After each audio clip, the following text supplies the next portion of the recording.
झालेली आहे, एकंदरीत काय माहिती आहे, काय सांगा? काल 28/7/2025 यशोधरा पोलीस स्टेशनच्या हद्दीची यादवनगर एरिया आहे. तिथे आहे काही अफगाणी रेफ्युजीज आहेत, त्यांच्याकडे व्हॅलिड रेफ्युजी कार्ड्स देखील आहेत. ते मागच्या जवळपास 15 वर्षापासून नागपूरमध्ये राहत आहेत, वेगवेगळ्या प्रकारचे ते बिझनेस करतात.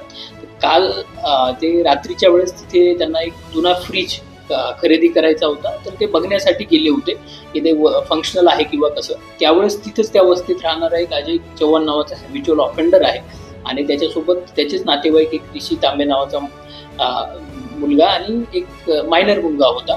तर यांनी त्यांना संशयाच्या याच्यातून की तुम्ही कुठून आले एवढ्या रात्रीच्या वेळेस इथे काय करताय, आणि गाडी त्यांनी तिथे गल्लीत पार्क केलेली होती, तर त्यावरून त्यांच्यात भांडण झालं.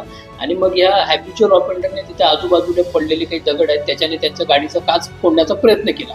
तर त्यात त्या एका व्यक्तीच्या डोक्याला देखील दगड लागलेला आहे. तर he is out of danger, परंतु त्याच्यामध्ये आपण याचं इंटेन्शन बघता आपण अटेम्प्ट टू मर्डरचा गुन्हा दाखल केलेला आहे आणि जे 2 मुख्य आरोपी होते ते देखील आपल्या ताब्यात आहे. जसं की मी सांगितलं, यातला जो मुख्य आरोपी आहे तो हॅबिच्युअल ऑफेंडर आहे. तर तो त्याचे ऑलरेडी तिथे एरियामध्ये न्यूसन्स व्हॅल्यू आहे. तो बऱ्याच व्यक्तींवर काही ना काही कमेंट्स करत असतो. तर हे लोक तिथे असताना यांना हिंदी व्यवस्थित बोलता येत नव्हतं. यांचे ॲक्सेंट वगैरे बघून हे पाकिस्तानमधून आले ह्या प्रकारचं तो तिथे ओरडत होता मोठ्या मोठ्याने.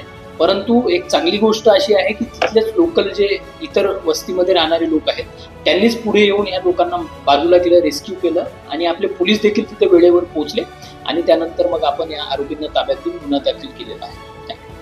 ते मोठा ताजबाग एरिया जो आहे तिथे राहणारे आहेत ते, आणि ते फ्रीज खरेदी करायचा होता त्यामुळे इकडे यादवनगरमध्ये रात्रीच्या वेळेस आले.